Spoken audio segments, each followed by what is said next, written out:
Hi, I'm Alex Bashu. I teach health at Aloha. I've actually taught fourth and fifth grade, middle school. I taught at our alternative school, and I spent a year last year online teaching online for Beaverton School District. So I'm hoping to help out the best I can here. Hi, I'm Alex Bashu. I teach health at Aloha. I've actually taught fourth and fifth grade, I'm middle sorry, is school. I that taught at feedback for our everybody? alternative. I apologize. Go ahead. Keep going. Hi, I'm Taylor Osted, and I teach at Aloha High School. I teach math over there. Last year, I taught AGS 2 and 3. It's like integrated math 2 and 3 and AP stats. Hi, I'm Andrew Thompson. I teach 8th grade math at Meadow Park Middle School, and I'm glad to be here. Hi, I'm Ellen Reynolds. I teach math at Beaverton Academy of Science and Engineering, which is a 6 to 12 option school. So I teach students in grades 7 to 11 integrated math 1 and math 2. I'm Megan Poole. I am a 7th grade science teacher at Meadow Park Middle School. We'll kind of move into our first topic of conversation. So we're really thinking about the combination of how are we connecting with our students and communicating with them. I know when we first went into emergency remote learning, we were really emphasizing that the first week back was all about connecting with our students. But since then, we've noticed that the connection and communication has been ongoing. And I think we've had a lot of conversations about how we're tracking that, how we are actually able to connect to students, what we're doing when we can't connect to students, and also some outside of the box thinking. So I'm going to kind of turn the mic over to Taylor to talk a little bit about how his school is kind of trying to work as a kind of collective group to make sure that they're connecting with kids. Yeah, thanks, Nicole. So yeah, I think, I got a little sneak peek of what people are going to be sharing here, and you'll hear some really good communication tips for them. But I wanted to really kind of share what we're doing building wide, sort of systemically, to reach out to kids. And so we have a Google document with basically keeps track of all the kids who are MIA that we haven't been able to contact. Students who aren't passing, especially core classes, and there are different columns for teachers to provide feedback or log, communications and things like that. And basically, we have an outreach team. It's comprised of grad mentors, campus monitors, counselors, and other people who are reaching out to these kids to try and get them to engage. And it's not a substitute for what the individual teachers are doing to reach out to these kids. It's in addition to, and it's all in a way to framed as a way to support kids. We're not trying to put pressure on them. We're trying to just let them know, hey, your teacher is checking in on you, wants to make sure you're doing okay. So does your counselor. So do the other people in the outreach team. And so it's just been a really good way to show our support to students and to sort of keep everybody in the loop. Perfect. Yeah, I think it's something that is going to be really interesting to hear from a lot of different places on how they've kind of collected that information. I know you were kind of mentioning that you guys had a Google Doc with a list of all of the students so that you at least knew someone was trying to connect with someone, right? So that those kids didn't necessarily fall through the cracks and didn't get some sort of connection. And I know we have another large school here that's using just a very simple Google form that the teachers are filling out as they have concerns about a student and want to make sure someone follows up. So I think if anyone out there does have more ideas on ways that the collective group is kind of trying to make sure students feel connected, I think we're all really interested into hearing how all of those things are doing. So I'm going to throw it over to Alex a little bit because I know she's got some of those outside of the box thoughts when it comes to how she's uniquely connected to some students on Instagram. So I was wondering if Alex could jump on in. Yeah. So we have a lot of students that just weren't connecting because I think of the academic piece. So I tried to think about where are they? I want to meet the students where they're at. So I started a teacher Instagram, and that's where they all are. And they found me, and they found me fast. So I had over 1,000 follows in 2 days.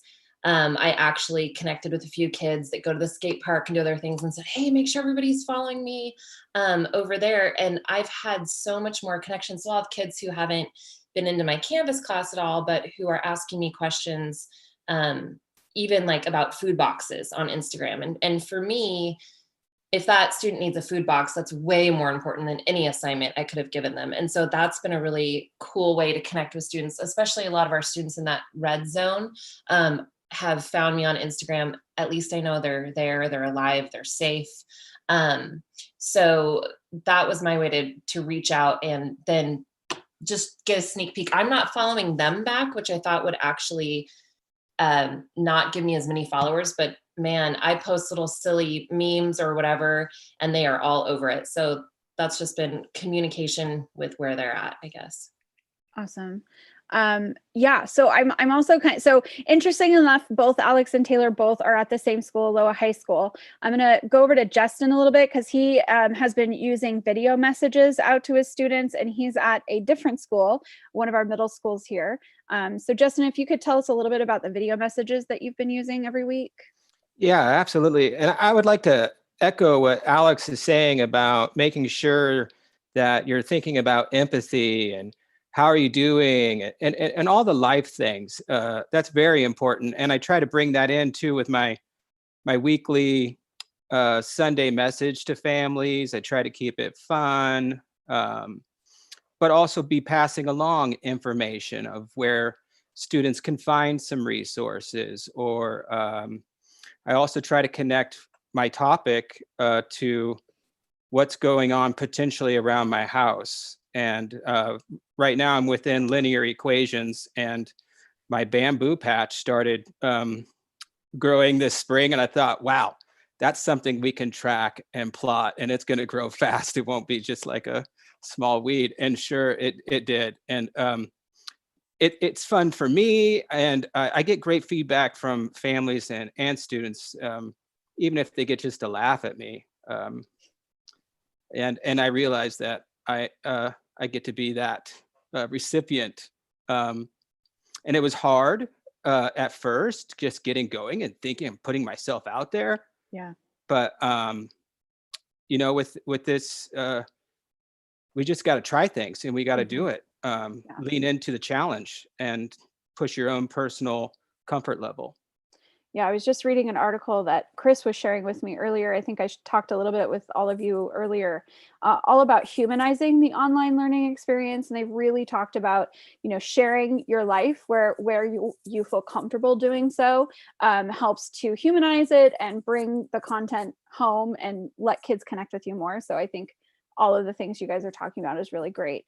I wanted to throw it over to Erin Pitney, because she has kind of a unique piece where she's looking at some data through our learning management system. So we do use Canvas, which allows us to get access to some analytics, and Erin has a unique perspective on that. So I was wondering if Erin could jump in and talk. Yeah, so our school is doing something similar to Aloha, where we have a Google document that we're keeping track of students, who's participating and who's not. And our main way for testing that, because sometimes a kid will log on, but they won't necessarily turn in an assignment. Maybe they'll watch a video, but they won't finish everything. So you can go on to Canvas under analytics, and you can see when a student's last time that they checked your Canvas page. And so I'm just checking once a week, seeing who's checking my Canvas page. And if it's been a couple weeks since a student checked in, then I write them a personal email and just say, hey, I'm just checking in with you. I noticed that you haven't been on my Canvas page in a while. Is there something I can do to help? And I always try to frame it that way. What can I do to help you out? Because maybe something's going on with them that I need to know. For the most part, they just were working on something else and got sidetracked and forgot to do their math for a week. So, but just a little nudge. Yeah. Yeah. I was reading an article that was talking about doing some sort of kind of like form at the beginning of your online course where you can get, they called it localized micro data, where you might ask something like, you know, is there anything that could prevent you from being successful in this course? And, you know, you never know unless you ask. And so they might come back and say, yeah, I've got, you know, 3 little brothers at home that I'm having to kind of watch while I'm doing stuff. So if you go back into the Canvas analytics and you see, ooh, these kids aren't accessing, or they maybe were only on for 10 minutes and I know that's not enough time for them to get that stuff done, getting that little bit of information to be able to turn around and send that personalized email and say, hey, I know you have 3 brothers at home. Is everything going okay? Is there anything I can do? Like that little personalized piece, I think, can be really helpful, but using the data to kind of back it up and help you out, because otherwise, how would you even know if you didn't if you didn't have access to that data? Yeah. Yeah. The other interesting thing is that you can see what time of day was their last login. So if they're always accessing your class at 2 a.m., then you can understand why they're not coming to any of your live Zoom sessions, because they've sort of flipped their day. I feel like we were having a conversation at some point, maybe about office hours, and I know I'm kind of tangenting off here a little bit, but I'm interested if you've looked at the times and if you've noticed a pattern, if you feel like any of your students are, for the most part, accessing things later in the day. I know round 1, when we were talking to someone, they said, I can't schedule Zoom, any synchronous thing at like 9:30. They're not awake, they're not ready, they're not coming. 9:30 doesn't work. So I'm curious about that. The timing is interesting. Okay, anyone else want to jump in with something on communication before we move on to talking about student engagement? I'm horrible at wait time. Yes, go, Andrew. Yeah, I just wanted to piggyback on what Justin said. I've been doing a similar thing to what he's doing in making a sort of weekly welcome video, which, like Justin said, was also kind of hard to put myself out there at first. But I noticed that once I started doing that, I started getting more response. I've been pairing the video with like so watch the 2-minute video, and then the next thing is like a simple Google form to sort of check in. And I always, similar to what others are saying, leave a space in there for, is there anything else that I should know that you're comfortable telling me about how things are going? And then I always make sure to follow up, especially with those that I get back, you know, that for students who are having, you know, all kinds of things going on. And I've had a couple of really positive communications open up as a result of those little things. Just, you know, just asking, I think, can be a very powerful thing. Yeah, definitely. I find the spreadsheets with Google Forms just makes it so easy for you to quickly read through and see where people are answering that question, for sure. Yeah. Okay, moving into student engagement, unless anyone else has other ideas. Thank you, Andrew, for sharing that. I do think that, again, that humanizing aspect becomes so important. We have quite a few GoFormative advocates on the panel today. and so I was thinking that maybe we could talk a little bit about how GoFormative has kind of helped with some of the engagement pieces and allowing you to have some conversations. So I think I have on here that both Hina and Justin and Alvaro. Oh no, Alvaro had a revelation at one point. So I might go Justin and then Hina, and then Alvaro, I'll have you jump in as well. Okay. Well, GoFormative, and really, it's not just always platform specific. I mean, you use what platform you have available for you and you leverage that, right? And we happen to be in Beaverton, we have access to GoFormative and we've been exploring it. I always make sure within that assignment, what I like about it is housing, try to housing the weekly video or that support video, as well as, and so they're going to one place. Gotcha. Some of those, you know, those conversations of where's this assignment? What do I do for that one? And GoFormative is a platform that allows me to embed all of those materials within one. But I'm also starting out the week, like people are saying, with something that's quite simple or it can be as simple as a question of what one word describes how you're feeling today. And that gives me that entry point to begin engaging in a chat of, oh, that's wonderful, or I'm sorry you're feeling that way. Also, part of my assignment is something that doesn't even relate to math. Maybe it is designing your own, how are you designing your study space? What does your schedule look like? And beginning to guide them in how to be that student.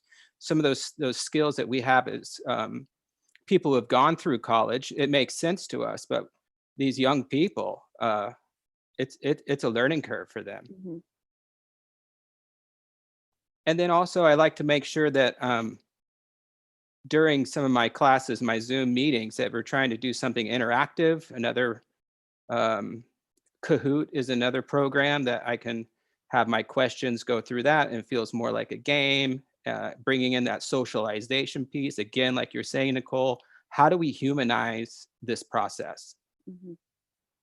And I think when we start to look at ways that we are working with our colleagues to make things, because you said consistent and like housing things in one place. So I think the idea that you guys aren't alone in that. I know that we heard Southridge Math Department has also started looking at utilizing GoFormative or utilizing one place for the kids to all go. So I don't know if you want to speak up to that at all. Yeah. Yeah, So, there. Okay. I thought you could see my video. Sorry. No, about you're good. Okay, Perfect. so yeah, at Southridge, our math department, for all the subjects that we're teaching there, we're using GoFormative, and it's like the one-stop shop for students. So every week we have videos that we post on GoFormative where they're short videos where we're teaching them a little bit, and then there's practice questions that go along with it. And like Justin said, there's always a question where we're asking them how they're feeling, and it's a little mathy because it's going to be a graph where they're saying, okay, I'm in this quadrant this week, and then I can always give them feedback on GoFormative and say, okay, I see that, I hope everything's okay at home, or if I know something about them, like I know this was going on with your mom or your sibling. So that's always great. And since we're having those Zoom sessions with the students, and that's the time where we open up the GoFormatives, and then they're open after that, that's when they're assigned. So I can give students instant feedback, and that's something that students really enjoy. And it's cool that I can see them writing in real time and they're getting that feedback instantaneously, and taking screenshots and sharing it with them is another thing, which has been really helpful for us. Awesome. Yeah, I think it's super interesting that a lot of it is so wrapped up together as we talk about that humanizing piece. We talk about kind of consistency and having the one place for students to come. And then that idea that we're constantly giving some feedback. I mean, those are all the things that we're kind of all talking about. And I know that we have people on here that aren't necessarily math specific, listening to us, but I don't think that this is content specific in any way, that those are all just things that we do normally. As good teachers, and trying to find a place or a platform that lets us keep doing that. Alvaro, I wanted to pass it over to you and see if you wanted to talk a little bit about what you're doing now and maybe some thoughts that you've had as we kind of move forward. Yeah, definitely. So what I've been doing to engage some of the students on a weekly basis is have a weekly video, like Justin and the other teachers have been saying. And then I attach a Google form where they fill it out. 5 things they're thankful for, and usually I throw on a silly question like, is a hot dog a sandwich? Do you pour your cereal in first, or do you pour your milk in first? Things like that. So when they respond, I usually Wednesday or Thursday, I email them back, and I have a topic that we could discuss. And so yesterday, when we're doing the pre-meeting for this, I realized I could do it in GoFormative, where the feedback is like instant messaging. So they have that piece there that I could do that a little easier. But then I also engage students with my team. So we do a weekly Zoom meeting on Thursdays. Me and the other 2 staff members get together and host a optional Zoom meeting where there's no like academic piece. It's just us saying hi. We give our updates and we allow students give us updates. And then we play a Kahoot game. I love that. I think it's so interesting as I keep talking to more teachers about the like non-curriculum pieces that we're doing to engage kids and just get them to show up and so we can see their faces. I'm curious if anyone else has other ideas of things that they've done, like the Kahoots, to kind of inspire that engagement. I know Alex has a few ideas as well. I don't know if you want to jump in, Alex. Yes, hi. One of the things I just did in my personal wellness class is I had them end with, it was a self-esteem unit, and I had them end with a compliment about someone else in our class. And then I said, okay, tune in next week and I will post the compliments everyone said about each other. And I had almost 100% participation on that lesson, because that was what they would get in class. Normally that's an activity we sit around, you give a compliment to everyone at your table group, and who doesn't like to hear that? And I think curiosity killed the cat in that case. And it was cool because then I saw some kids log on that had never logged on, and then I could be like, gotcha, okay, what's going on? Where are you? How are you? You tuned in this time. I know you know how to do it. What can I do to keep you moving? So I use Bitmojis a lot to pull in student, and I also give them a lot of agency. So we started our sexual health unit online, so everyone can imagine that. Fun. And I let the kids, I put up polls. Okay, do you want to learn about STDs first or condoms first? Do you want to learn about blank or blank? And they get to steer the boat, and then it gives them more reason to log on because they're bought in. They want to be there because they had a say in it. And I did like Alvaro did too, where I'll have every couple questions, I'll say, okay, what's the hottest show on Netflix now? Just in the middle of like a quiz or whatever it is online. And they like to see the results of those polls and stuff. So I think anything I can trick them to get them on, I'm good to do. Going where they're at, what their interests are, definitely. Thanks, Alex. I think those are great. I wanted to point out for Ellen, if Ellen can jump on, because I think you had really interesting kind of a side note on synchronous learning. Even though through Beaverton, we've prefaced to teachers that we are not asking that anyone do synchronous learning, but you and your teaching partner, I think, have done something here, and I'm super interested in the results. Sure. So, and I also think that this is kind of, you know, all of these other things are good, and I'm doing those, you know, trying to personalize things, trying to do the fun things too. But sometimes I feel when I'm reflecting on some of those ideas, I think like, okay, but like, I don't know if that's me. Like, I'm not that fun. Like what I do is, you know, be the nerdy teacher that teaches math or sometimes science. So, so I think I like to get the message out there that that's okay. And you can engage students even if you're your same old self and you think like, oh, they were always bored with me. Are they even going to show up? And so my colleague and I, we decided at the beginning of this that at least at the start, when they put out a schedule where we could host Zoom meetings for our classes, that we were going to have period 1, period 2, etc., and try to keep it short. We try to keep it, we plan for like a half an hour. And that way, if it goes a little bit longer, we're okay. But we try to avoid the situation of just like assault of information. And it was just at the first kind of an experiment, like we'll do this and we'll see if this works. We'll do all these asynchronous things and we'll see how it works. And I found that these synchronous lessons on Zoom, where it's more like a class, often it's either direct instruction or a little bit of me do an example. Now you pop on to formative and I'll watch you live while we're all working together, or kind of you tell me your answer verbally or in the chat and kind of, you know, call out like, oh, I've got 5 answers, but there's, you know, 20 of us here. So what's going on? Are we stuck or just zoned off, or what's happening? And I found that they'll show up for that even if they're not doing the assignments. So even though I have videos of the same content posted online, it's completely optional. They don't have to come. They show up for that because it feels like school. And you know, by the end of a couple of weeks, several of them were saying in their like weekly survey, like, okay, you know, I've been really feeling out of sorts with this distance learning, but now it's starting to feel like school again, and I feel better about that. And that's, you know, then it's like, okay, well, I don't care if I have to teach the same synchronous Zoom lesson 4 different times for my 4 different classes. If you're going to show up for it, that's what I'm going to do. I think there's something to be said about thinking about the routine of things. like being able to provide that for the students, that we're teaching for 30 minutes at this time, come if you can. Some of our students, I think we've heard from quite a few teachers, have really enjoyed that they get to work when they want to, but a lot of students really benefit from having a structure and having a routine. Right. And the ones that aren't doing the assignments, I may not be able to engage them to that level, but if they show up and they get that dose of learning, that's something. And they know it's something, and their parents know it's something too. So that, like, parents are a good reinforcement for, yeah, show up for class. At least, whatever you do, at least show up for class. And so I'm noticing, as I've talked to so many of you, that a lot of our math teachers do have open Zoom rooms, and at the same time will launch like a Go Formative lesson.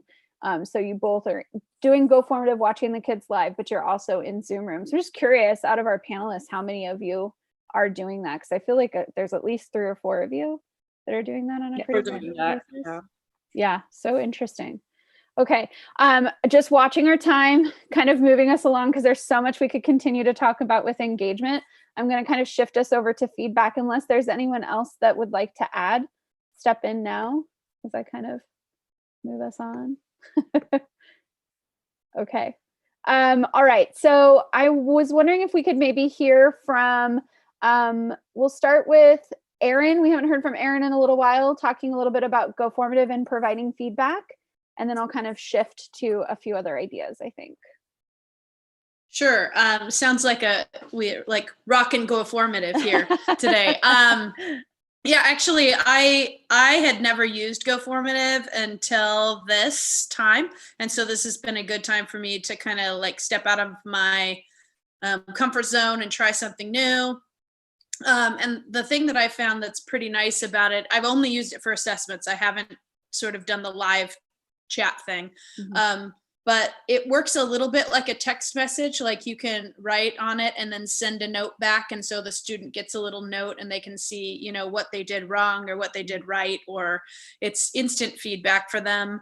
And unlike some of the other sort of quiz tools that I've seen before, I haven't been able to give personal feedback on every single problem. And so since we have the Apple Pencils available to us, it's just a really easy way to write a message, send it, and then the student has it immediately. And that is something we haven't necessarily told our audience. 2 years ago, I want to say, we went through the process of providing all of our secondary math teachers with access to an iPad and an Apple Pencil so that they could use that in their teaching. And we've seen almost everybody take great advantage of using it, both for grading on their own, but also actually physically in class. So it's exciting to kind of hear how people are using it at home too. I should also say, for those of you who don't have Apple Pencils, you can also type your feedback pretty easily in the program as well. I'm a math person and I'm an art person. And so I love to write and draw feedback. That's me. Yeah. I'm going to switch it over to Ellen, because I think you have some really interesting insight into how pass and incomplete grading has kind of shifted your thought process. So I was wondering if you could talk a little bit about that. Yeah, so this thought kind of started, I remember, with a message our principal said in a meeting when we were first processing the news of what would happen with seniors and graduation. And so a question came up in the staff meeting: what if a senior they've already passed, but they decide to optionally continue participating in the class? Like, what is our teacher's obligation to them? So it was just a question. And the principal said, well, I hope if they would do a sincere effort that you would give them your sincere feedback.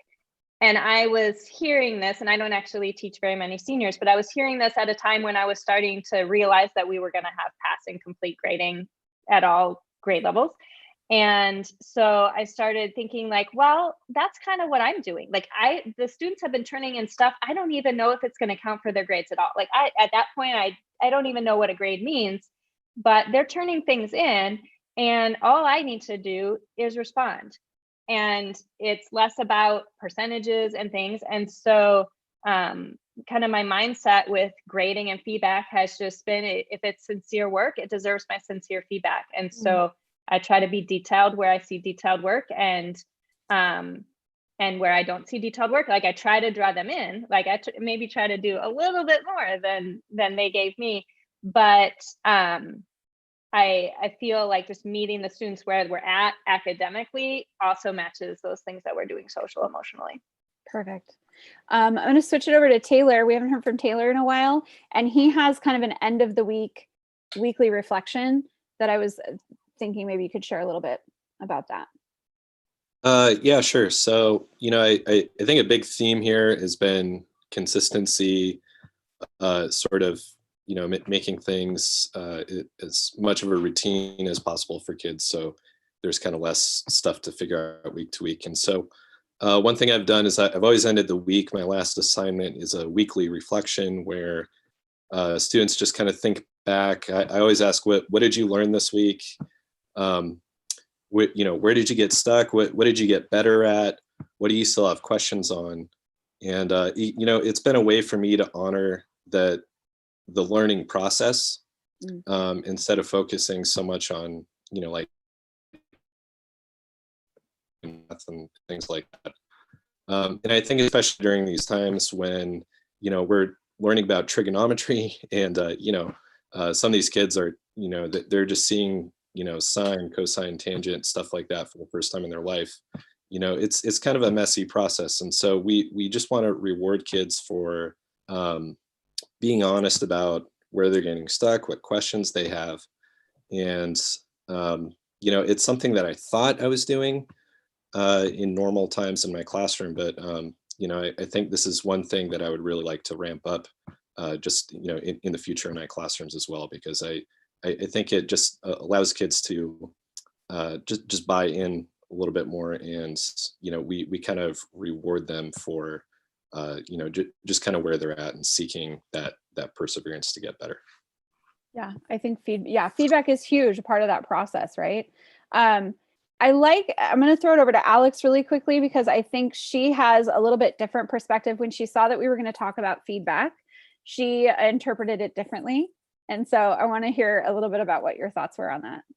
So I thought it meant feedback, how I'm doing as a teacher. So I've been asking the kids a lot, was that lesson helpful? Was it better when I did the video or better when I did this?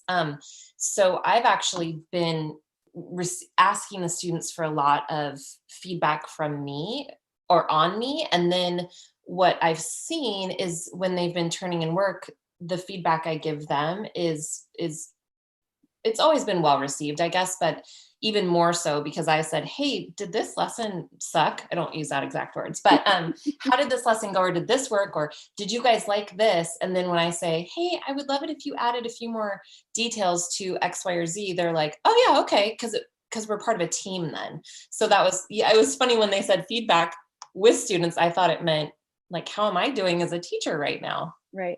I think what we've seen so far, which is why we kind of shifted into bringing in teacher reflection as being a big part of the 5 things to support online learning, because I think unless you're a parent where you see the kids going through the process at home right now, it's kind of hard to throw your lessons out there into the ether and not get feedback from them. You wouldn't know really how long it might be taking them to complete assignment. You might not know how many screens they have to open or tabs they have to open in order to complete your assignment.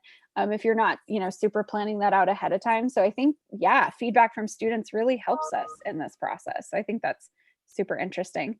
Is anyone else interested in sharing on feedback as I kind of move us? Because we still have 2 more things and we're running out of time. Yeah, if I could really quick. So is my video on and everything? Okay. Yeah, you're good. Okay.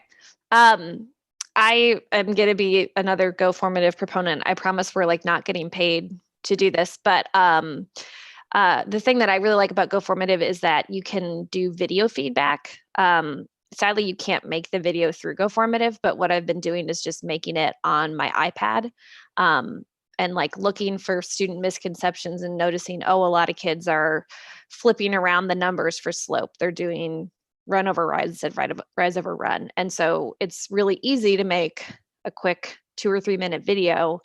And then I try to personalize it by saying hey, I noticed you were having trouble with this problem, so it doesn't seem like it's too generic. Maybe they're on to me, I don't know. But that way you get feedback to students really quickly. And it's, again, feeling more similar to me too, like what we would do in a classroom. But having you're that making just face-to-face. one video that you then Mhm. can send out to kind of a larger group of kids, but it seems more personalized. I remember you telling me that. That was a great, great thought. And, you know, I think Canvas allows you to do some of that as well, just like within the program. So I think, you know, finding ways to do little videos, the research shows students like video feedback, but the thing is, and this is something we also kind of talked about, they need to know how to access it, how to get the video feedback. So that's a part, I think, of thinking about, are we giving direct instructions for the kids on how to like navigate through this process? Because I know I realized at one point that the students didn't even know where to get my video feedback. So teaching them how to do that, I think, is a part of the process as well. All right, we're going to move into office hours. And I think this one will go kind of quick, but I could be wrong. Is there anyone that hasn't talked in a while? We haven't heard too much from Megan. I'm not sure if anyone wants to jump in. Let's see. I might throw it over to Justin a little bit, because I know that you've been really thinking on and kind of pivoting and changing and adjusting how you've been giving your office hours. So I'm curious if you could talk a little bit about that. Yeah, sure. But before we move totally forward, I love the video feedback, right? I think that's such a wonderful topic. I'm even having some students who are now beginning to send me videos, and we're realizing that this is a great way of communication and they're just filming themselves with something they're struggling with, or I'm clicking on this button you told me to, and they show me their screencast. And that's so much, it's been effective, you know, over I think series someone of in the emails. group also kind of talked about how math has become so discussion based that I think video would be kind of a huge component of that process as well. Right. Yeah. Back to office hours. I couldn't resist. Office hours, you know, when we this first started, they said 1 hour. And I thought, man, 1 hour, that is what my class is. But in this, if we're doing asynchronous, I feel like an hour would be a long time of Q&A. And so I broke it into 2 30-minute chunks so I could serve some families or their students' needs in the morning, and a different maybe set in the afternoon. And I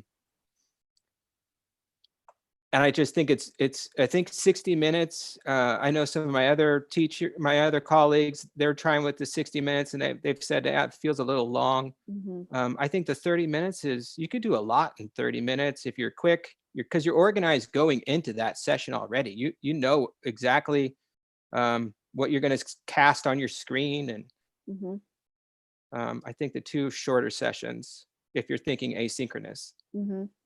And then I'm going to throw it over to Andrew really quickly, because he did mention, I know when we had our little meeting yesterday, he was talking about kind of differentiating his office hours and trying different things. So I'm wondering, Andrew, if you can speak a little bit to that.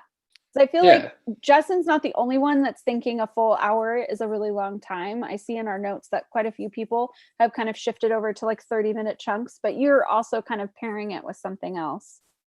Yeah, I've sort of alternated days of doing Zoom office hours, which is in combination with my humanities and science team. And then also just having email office hours, which seems super archaic, especially in such tech savvy company. But I just tell them that, you know, for this hour from 10 to 11 on these days, I will just be sitting there ready to essentially live chat with you. And I've found that the students that aren't really as interested in showing up to a Zoom session, I've been, you know, having some fruitful discussions with them just over the series of a few emails. And then in some cases also then steering those students toward, you know, hey, well, maybe we can continue this conversation on video. And so just having a couple of different entry points has been helpful for me to engage, you know, students who are at varying degrees of comfort with their Zooming and texting and whatever. Yeah, that's true. Because some students aren't necessarily super comfortable with Zoom. So yeah, having something else is a good idea. I have someone in the chat asking if there's anyone with multiple preps and how you guys are handling office hours and your timing. So I see Justin's kind of saying he's got multiple preps, and I'm wondering if anyone else wants to jump in too. Go ahead, Justin. I also teach an AVID elective class that requires that I meet with that separate group. And I'm just scheduling yet another 30-minute chunk.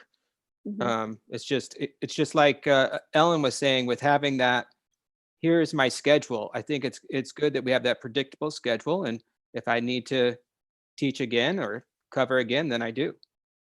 I'm also kind of curious because it was one thing I was interested in having a consistent schedule, like for all of our middle schools, a consistent schedule for all of our high schools. And there's been basic guidelines, but beyond that, it seems like a lot of the buildings have been able to kind of make their own kind of schedules. I don't know what your guys' thoughts are on that. I know Emily's kind of saying she's split up her hours based on her preps. I don't know, Emily, if you want to talk a little bit more to that. Yeah, I mean, I just did a basic math calculation of if I teach 3 classes and one of them is 7th grade and 2 are 8th grade, I take the hour and split it into 20-minute chunks. So I do 20 minutes of 7th grade and then 40 minutes of 8th grade. Sorry, I was like, does that math check out? But I was kind of agreeing with what Andrew was talking about, that I think if you have multiple preps, it probably just makes more sense to do something like email office hours, because then you can just say, here's the hour I'm sitting here, anybody can come. I've also been playing around with doing individual office hour signups. I know, again, we use Canvas and Zoom, and there's a way for those to work together. If you don't have Canvas, I think I heard that, what is it, Sign Up Genius has a way to, like, you could send kids there and they could sign up. And so that way you could have the hour for whoever wants to come. Whoever needs it. And Alvaro kind of also mentioned that he does email a little bit. And then if a student requests a video chat, you do that then. Is that correct? Yes, I do that. Yes. Any other thoughts? Anyone on office hours? Is it working? Is it not working? Any thought process on how you've pivoted over the last 8 weeks or so? Well, I think that it might be helpful to validate anybody that's feeling like, wow, they seem to be having a good experience and I find myself alone in office hours and it's not working, because I hear that a lot from my colleagues, and I have spent many an afternoon with my office hours turned on and nobody there. But I'm having those synchronous Zoom classes. So for some people, their office hours are that connection piece. So for me, the office hours are just a bonus where kids can come in for help. And it is sometimes no one there. And so it's hard to think about, like, well, is that a worthwhile use of my time? And what I'm finding in these past couple of weeks is now there's more requests from students where they've, we've been doing this for a month and they figured out, like, oh, yeah, I was kind of keeping up with things, but now the little things I was letting drop are kind of adding up. Or they realize, like, oh, now we're into more new material. It's not so much overlapped with what was old, and now I need some help. And so they get to that realization, much like you might in the middle of a semester, where it's like, oh, maybe I need to go and stay after school for help. And then now they're like, oh, how can I get that help? And then I remind them, oh, by the way, we have these office hours, and they come in for that. And then with the preps, I have 2 preps, and I had previously had separate hours scheduled. Mostly because I thought it might be intimidating for my middle school students to enter an office hours where I might be helping a junior or a senior. But in simplifying my schedule this week, I put them together, and it's working fine, because I help a student with one question, and then I might say, like, oh, well, I need to help Danny over here. And, then that student, if they're done, they can leave. But otherwise they could be like, oh, well, let me just try a couple more of these on my own and see if I have more questions. So they take turns much the same way they would for after school help. Right. So I think of it that way.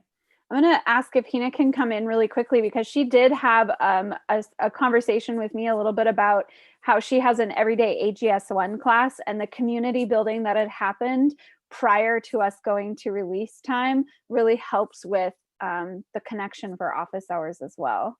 Right. don't know if So, you can- yeah. I have Zoom sessions for my classes twice a week for my AGS1 Mondays and Wednesdays. And so I see them for an hour, and I know an hour is a long time, but to tell you the truth, I still have the few students who are coming to that Zoom class. I have some of them staying after that 1 hour and still chatting about things. And that goes to the community building at the beginning of the year. And we were fortunate we had that time last year, and they're all on Remind also, or they're connected with each other. So as soon as they come to class, let's say 6 people come to class, and the first thing we do is we start texting. Okay, let's text Johnny, and let's see if he's doing okay, if he's up. Let's wake up Hayden, let's wake up this student. And so in like 10 or 15 minutes, we have a good like 50 to 60% students in our class. And it's a good way for us to check in with each other. And it works well, but I don't know what's going to happen. That's one of my concerns going forward next year, one where we might not be able to see each other. So I think we have to spend time, like I remember Justin talked about this the other day, but we have to spend time, we have to invest in making that community at the beginning of the year. Yeah, definitely. Okay, I'm going to move us into our last and final of the 5, which is teacher reflection. And I was curious if maybe I'm going to have Alvaro start, because he had some thought process on the team that he's on and where you guys have gone over the last couple of weeks. Yeah, definitely. So with our team, we were doing different ways for students to access the work. One person was doing our Canvas calendar, other person was using a Google Doc, and I was using Canvas, but another feature called Pages. And to get more student interaction, we decided to all use the same feature, which is the Canvas calendar. And now students just go to the calendar, everything's linked. So it's like a one-stop shop for them. Even though we're still using different forms of teaching, they go to one spot to get the information. Perfect. And then I wanted to make sure we heard from Megan, because I have been going through this document that she started. I think she called it a skills wish list. And I'm wondering if you could talk a little bit more about that, Megan. Yeah, sure. Thanks, Nicole. I love it. I just want to say I really love it. I love that you have had that forethought to start creating a list, and hopefully you can share it with other people, because I just think it's really amazing. Oh yeah, sure. Thank you. The inspiration is from just opportunities like this. I think a lot of people on this call right now probably feel the way that I did, that inspired me, I'm putting up air quotes, to make this, where it's just like, I hear all these great ideas from other teachers. I try out all these different things. Some of them work, some of them don't work. I get feedback from students about like, hey, this is working for me. And then other students say, hey, the same thing isn't working for me. And I don't know about you guys, but I have a really hard time remembering things right now. So I just, in anticipation of thinking about next year and just kind of like trying to consolidate it all, I started a Google Doc that's basically just divided into like skills I'm really glad students have, skills I wish students had, or like I wish we had worked on. And then a column that says like things I really need to focus on, making sure they know next year in anticipation of going into this. And then below that, there's also a teacher skills one. Like, I haven't been too concerned with my students knowing about screencasts, but I have noticed that it is a skill that I really need to develop. And then I sent it out to my teaching team and a couple other teachers at the school, and they've added ideas, and it has been so helpful to see like what's working for other teachers and to be like, oh yeah, I didn't even think of that. And it's been helpful to get feedback from students too. I have really leaned on my students to see what's working and what's not working. Because from my perspective, certain things are working, and from their perspective, they're like, I am so confused. Or like, oh my gosh, we should do more of this. So it's just like a culmination of all of the, I mean, it's one of those things where it's like, if we think about, oh, I wish I would have done this, from September to March, I wish I would have done, X, Y, and Z. And Yeah. again, we don't know what's going to come for fall. We don't know what's coming. So I think now is the time, as we kind of finish the year, what has worked. I think I would go to Justin a little bit, because he has a little bit of thoughts on, our do no harm kind of mentality, but also the idea that school year's ending. Okay, but what's coming next, and what have we learned? What can we reflect on so far? And the word I've been using a lot is transfer. What transfers from this learning experience to next year? So thank you so much for sharing that skills wish list. We put it in the chat, a copy in the chat, Jen did. So if people want to add more ideas and thoughts, I really love that idea of kind of being really reflective in that manner. So thanks for sharing, Megan. Justin, you feel like you could talk a little bit about the do no harm idea? Or if I'm putting you on the spot there, you don't have to, but. Well, I think this whole process is about being put on the spot, right? This whole, we've really opened our homes. We've opened up so many things. So what's one more put me on the spot? I question, and it came out of our conversation too, and I was glad a few people echoed it. I question if the do no harm is actually caused some harm. We gave students kind of a free pass and we wonder why they aren't showing up to class, or they're not completing all assignments. And there are some people, and believe me, as these words come out of my mouth, I'm very empathetic to some of the family situations going around. But I also recognize that there are some students, and I've had to have meetings with their parents because their parents requested it. Like, my son feels, or my daughter feels, this is optional. And so some of that messaging, as we think about the fall, is how do we message that yes, if you're impacted, we'll help you, but it's not a free pass, because we need to continue to educate, and they need to continue to learn. Yeah, it's an interesting narrative, and it's one that I think that we'll have to continue to think on in terms of, from a state level, from the Oregon Department of Education to a district level, because it trickles down, and it is a narrative that we have. I feel like we as teachers have had to really think constantly, consistently outside of the box on engagement. But it's super interesting to reflect a little bit. Alex, I wanted to show it over to you a little bit, because I know you have a lot of ideas and thoughts on teacher reflection. Oh, geez. I'm just going to give it away to you. Okay. I wrote so many down. I don't know which one. I think the biggest takeaway for us, we could fight this, we could be mad, we could do whatever. Or my team and I just sat down and said, okay, we have freshmen. They are going to leave us. They are beautiful, wonderful creatures. What are the 5 things we want every freshman to leave our classroom knowing? And then everything else went out the window. And we just stuck with those 5. And that freedom allowed us to really focus in on what we wanted kids to know. So one of the things we wanted kids to know is every student to know how to access the suicide hotline, for example. And that way it was so we could laser zoom in on that the best way possible. And that's a really dark and heavy topic, and then what we did is say, okay, well, what does it mean to pass this? What did the kids have to do before March 13th to pass? And then what is a student who maybe wasn't passing on that day?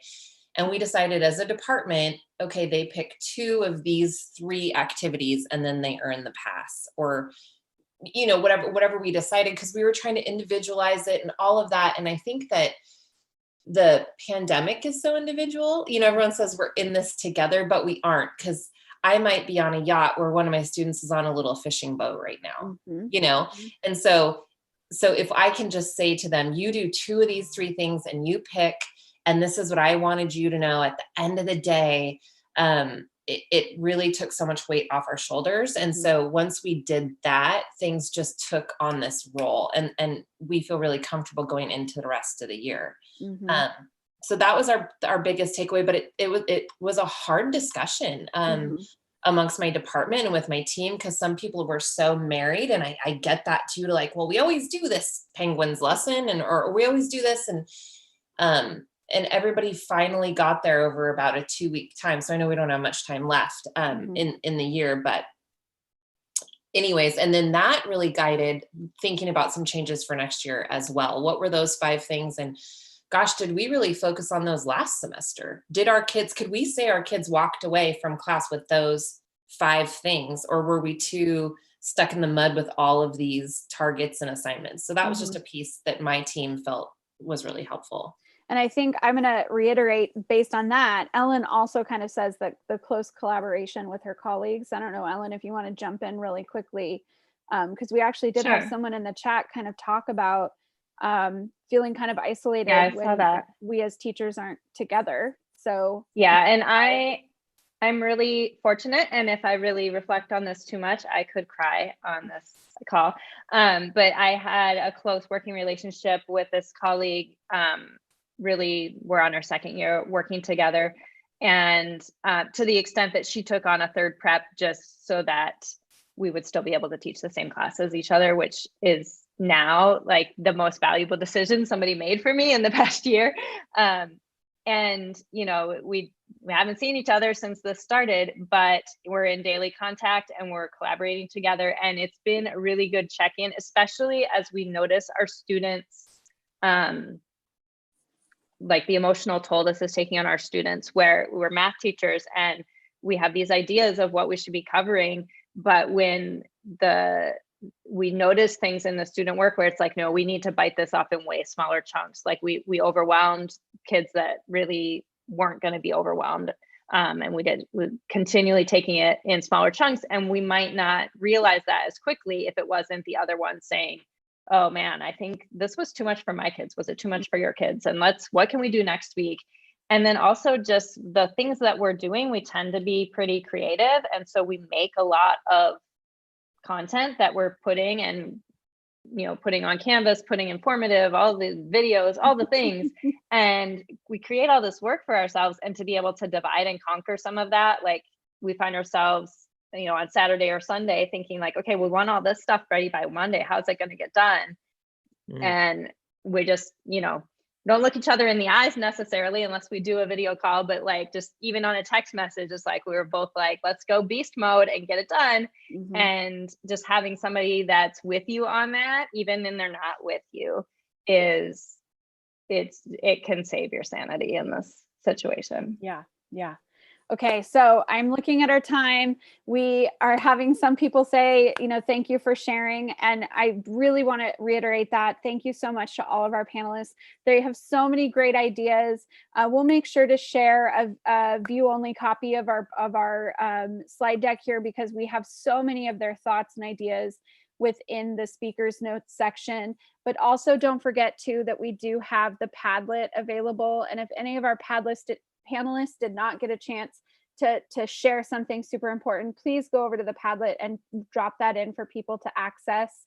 And just to let you all know, and Chris, feel free to jump in at any time. Here's the bit.ly to the Padlet, by the way. We will be offering another session tomorrow, very similar to this, where our panelists will all be elementary students. We also are kind of looking into expanding out. We've really been relying heavily on our Beaverton School District staff to lead a lot of these panels. But if you are here listening and you have some ideas that you'd like to share, we're looking at possibly doing a round 3 where we open it up to the state and possibly larger.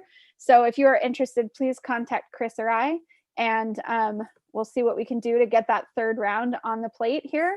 And if you're interested in more, we've got a couple of more sessions, like I said, an elementary round tomorrow, and another kind of interesting thought process where we're going to talk more on this concept, but also force some reflection and get people to maybe write some things down and think about that transfer a little bit more. What did I say? I meant elementary teachers. Yes, I think that's legit. I think we actually could probably look at getting a panel of students. Oh, did I say students? Right. But basically, like Ellen commented like students, and it's like, you know what? This is the part we're missing. Great. Right? We have enough students. I mean, all of us are probably enough of us are parents that we could probably have our own students even share that space. Oh my gosh. Or know people. So yeah, you know what? Whoever commented, I think it was Ellen who said that. That actually might be something we might have to try to do. Yeah, if that- you want to that would be keep good. my 10-year-old busy for an Yeah, hour, absolutely. We could totally do that. Be my guest. Be my guest. Yeah. And with that being said, we want to